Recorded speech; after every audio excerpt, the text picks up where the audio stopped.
સુરતના ઉધના 9 નંબરમાં ધનરાજ તાયડેની હત્યા કરનાર 3 આરોપી ઝડપાયા. પુત્રને મારવા આવતા પિતા વચ્ચે પડ્યા અને તેમની હત્યા થઈ હતી. હત્યા કરનારા આરોપીઓ યોગેશ સંજય નગરાળે, કરણ ઉર્ફે દીપક ગણેશ વાઘ, વિશાલ ઉર્ફે રાજ ગણેશ વાઘ અને રાજવીર સંજય નગરાળેની ઉધના સર્વેલન્સ પોલીસ દ્વારા ગણતરીના કલાકોમાં પકડી પાડ્યા. ઉધનાના મોરારજી વસાહતમાં પુત્રને મારવા આવેલા બદમાશોએ પિતાને ઉપરા છાપરી ચપ્પુનો ઘા મારી મોતને ઘાટ ઉતારી દીધા હતા. હત્યાના આ બનાવમાં પોલીસે ગણતરીના કલાકોમાં 4 આરોપીઓને પકડી પાડ્યા હતા. મળતી વિગતો પ્રમાણે ઉધનામાં મોરારજી વસાહતમાં અશોક સમ્રાટ નગરમાં રહેતા મનીષાબેન ધનરાજ તાયડે, ઉંમર વર્ષ 18, મૂળ જલગાંવ, તેઓ મજૂરી કામ કરે છે. 1.5 વર્ષની જૂની અદાવતમાં ખેલાયો ખૂની ખેલ. 1.5 વર્ષ પહેલા તેના ભાઈ વિકી ઉર્ફે લક્કીનો કરણ વાઘ સાથે કોઈક બાબતે ઝઘડો થયો હતો, જે મુદ્દે વિકીના વિરુદ્ધ મારામારીની ફરિયાદ પણ નોંધાઈ હતી, જે કેસ હાલમાં કોર્ટમાં ચાલુ છે. જેની અદાવત રાખી ગત રાતે કરણ તેના મિત્રો યોગેશ, રાજ અને રાજવીર સાથે મળી વિકીને મારવા તેના ઘર પાસે પહોંચ્યો હતો, જેની ભનક આવી જતા વિકી ભાગી છૂટ્યો હતો. બીજી તરફ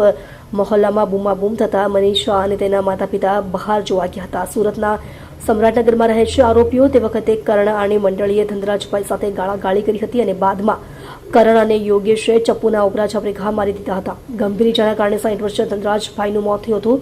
ઉધના પોલીસે હત્યાનો ગુનો નોંધી ગણતરીના કલાકોમાં જ આરોપી યોગેશ સંજય નગરાળે, કરણ ઉર્ફે દીપક ગણેશ વાઘ અને વિશાલ ઉર્ફે રાજ ગણેશ વાઘ, રાજવીર સંજય નગરાળે તમામ રહે અશોક સમ્રાટનગર, મોરારજી વસાહત, ઉધના નાને પકડી પાડેલ છે.